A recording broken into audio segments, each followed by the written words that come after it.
Welcome back. Thank you so much for joining me in today's video because I have a new update from the National Association of Realtors, a report just announced last Friday.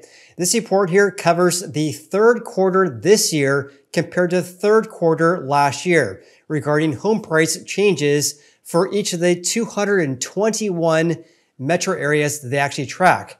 In this report here, they shared the top 5 markets in which home prices have increased the most and also the 5 markets in which prices have decreased the most.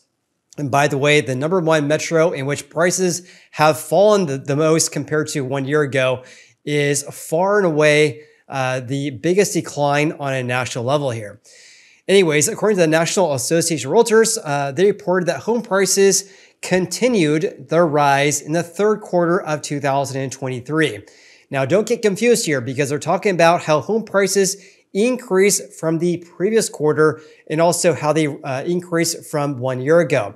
But overall, again, right now on a national level, when comparing month-to-month changes, home prices overall have been seeing a seasonal decrease ever since the late summer months here. In any case here, they say the national median home sold price increased by 2.2% year over year to $406,900. Home prices increased by 1.1% compared to the second quarter this year.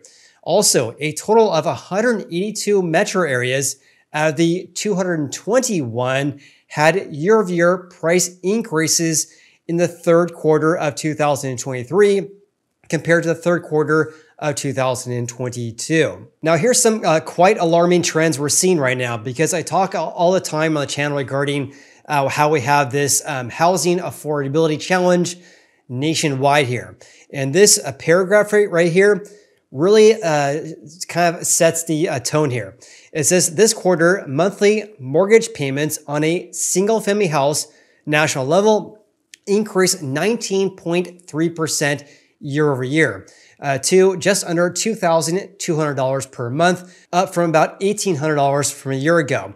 Meanwhile, qualifying incomes rose to $105,000 compared to the second quarter of 2022, which was $98,000.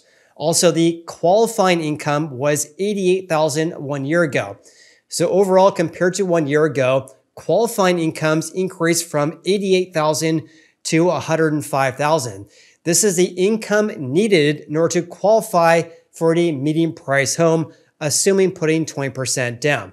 And I'll share a table for you guys here in just a little bit to share how each of these trends fared or how they compared. Because just reading this paragraph here, I honestly was a little bit confused when I read this, but I'm going to provide a table to really show how the increase in rates and home prices are really impacting home buyers right now. In any case, the effective 30-year fixed mortgage rate increased to 7.12% this third quarter, and that's up from 5.65% from 12 months ago. Meanwhile, median family incomes increased to $98,287 in the third quarter compared to just under $94,000 1 year ago. Now, here's a table I made based on that single paragraph right here because I found it to be a little confusing here. So here's a look at home prices. Again, increase from $398,000 to $407,000. And this again is the third quarter of 2022, which of course is July, August, and September compared to the third quarter of this year. That's an increase of about $8,800 or a gain of 2.2%. That's based on the median sold price on a national level. Prices overall have increased by 2.2%. Meanwhile, the 30-year fix increased from 5.65% to 7.12%. That's an increase of 1.5 percentage points. So because prices increased by 2.2% and because rates increased by 1.5 points, that means your average monthly housing payment increased by $354 more per month compared to just 12 months ago. That's a giant increase of 19.3%. Now, the National Association of Realtors did not provide their calculation about how they came up with these numbers, but I did some digging for you guys and I found out this is based on assuming putting 20% down to buy a house, and also excluding property taxes and insurance. So this is monthly payments based on principal and interest only, or P&I. So when looking at the average monthly housing payment of just under $1,900 or $1,838, that is this right here. $398,000 was the median sold price back in the third quarter of 2022, assuming putting 20% down, excluding home insurance, taxes, and HOA, your housing payment would be $1,839 per month, which agrees to this right here. So overall, housing payments have increased by 19.3%. That, of course, is due to prices and also rates increasing. Now, something that I noticed that you guys should be aware of is that your interest paid at a 5.65% rate, and of course, prices compared to 12 months ago, your total interest paid over the life of the 30-year fixed rate loan would be $343,000. Now, when we see prices increasing by 2% and rates increasing to 7.12%, your total interest paid would be $463,596. So therefore, your principal paid over the life of the loan increased by $121,000 because prices and rates have increased compared to 12 months ago. Okay, let's now talk about something that is not sustainable. So your qualifying median family income, which is assuming putting a 20% down payment, this is the income required to qualify for a median price home. So the qualifying income increased by 19.2% compared to 1 year ago, going from $88,000 to $105,000. So that's an increase of $17,000 more compared to just 12 months ago. So qualifying incomes increasing by 9.2%. Compare that to the median family income only increased by 4.8%, a gain of just over $4,500. So we're telling me here that your qualifying income increased a whopping 19.2%, whereas family incomes overall on a national level only increased by 4.8%. Not sustainable to see that incomes overall only increased by about 5%, whereas your qualifying income or your income needed in order to buy a median price home surged by 19%. Now, one more thing I want to mention regarding this, and this is quite concerning to say the least, is that again, prices only increased by 2%, 2.2% to be exact. But because rates increased by 1.5 percentage points on top of that, that's why your qualifying income surged by 19%. In any case, hope you guys appreciate that additional analysis because just reading this paragraph here, it was kind of hard to follow.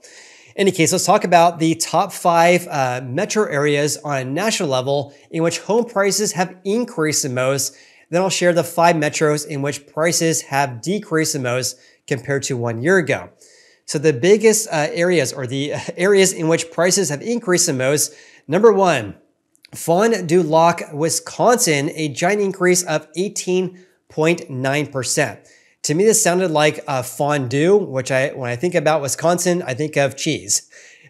Anyways, Fond du Lac, according to Wikipedia, is French for the bottom or the farthest point of the lake, so named because of its location at the bottom or the southern end of Lake Winnebago here. So that is the biggest increase in prices, up by 18.9%. After that was the Hickory area of North Carolina, Oshkosh, Wisconsin, Green Bay, Wisconsin, and Reading, Pennsylvania. So here's a look at that right here. So 3 of these top 5 US markets are actually located in Wisconsin. In contrast, the metro areas nationwide that experienced the biggest decrease in prices, number 1 actually is in Austin, Round Rock, down by 10.3%. After that was urban Honolulu, down by 5.8%. Jacksonville, Mississippi, then Shreveport, Louisiana, down by 4.6%. And then we had Cape Coral, Fort Myers, Florida, down by 3.6%. So what a big difference here. Austin, Round Rock, down 10.3%, whereas Fond du Lac, Wisconsin, up by 18.9%. So just for fun, I actually want to look on Redfin's data center here to show how these two metro areas fared here.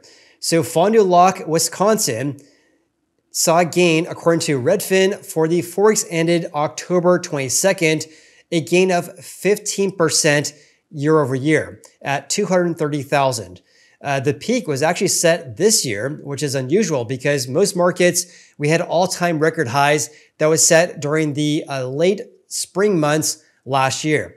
Whereas in Fond du Lac, I may be mispronouncing that, so my apologies if I'm doing that.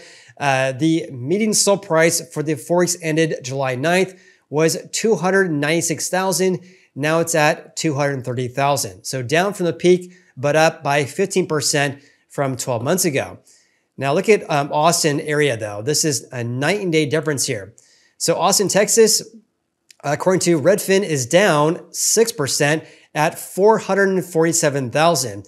This is also down greatly from the peak that was set during the 4 weeks ended May 22nd at 574,000. At that time, home prices were up by 24% compared to the same time frame of 2021. This also means that home prices in the Austin, Texas metro area have decreased by $127,000 compared to last year's peak, or a decrease of 22%. The National Association of Realtors also provided the top 5 U.S. markets that have the most expensive houses nationwide here. The most expensive market is actually in the San Jose, Sunnyvale, Santa Clara area. The median sold price this third quarter, just under $1.9 million. After that was Anaheim, Santa Ana, and Irvine area at $1.3 million.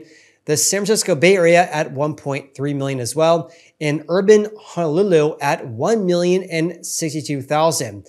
After that was San Diego and also the Carlsbad area at $979,000. In contrast, they also shared the 5 least expensive metro areas as well. The most affordable area was actually in Decatur, Illinois. The median sold price this third quarter, $128,000.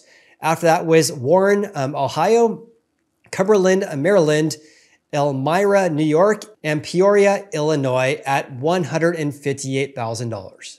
And lastly, remember when I talked about how qualifying incomes is based on putting 20% down. So of course, a lot of people who are buying houses this year are not putting 20% down. They're putting 3% down, 5% down, or 10% down. So when you put a lower down payment on a house, of course, this means your housing payment is higher, of course, right? And also your qualifying income needed in order to afford a house, if you're putting a lower down payment, is obviously higher as well. So at the 5% down payment threshold, the qualifying income during this third quarter was $124,943. When putting 10% down, your qualifying income decreased to $118,000. Again, also putting 20% down, your qualifying income is only $105,000. So therefore, the difference between putting 20% down versus 5% down means you need to have an income of about $15,000 greater when putting only 5% down. They also provide the qualifying incomes that are needed when putting 5% down, 10%, or 20% down for the 4 biggest US regions here. Of course, the most expensive market, of course, is actually in the western part of the US here. So the qualifying income needed when you're putting only 5% down in the West is a whopping $191,000 versus $125,000 on a national level. Now, when putting 20% down, you need a qualifying income in the West of $161,000 versus only $105,000 on a national level. So please leave a comment below your biggest takeaways from today's video. Also, if you guys got any value out of this video whatsoever, please hit the like button. I really appreciate that. Of course, I appreciate you. Hope you guys have an awesome day. Like and subscribe, and we'll see you in the next video.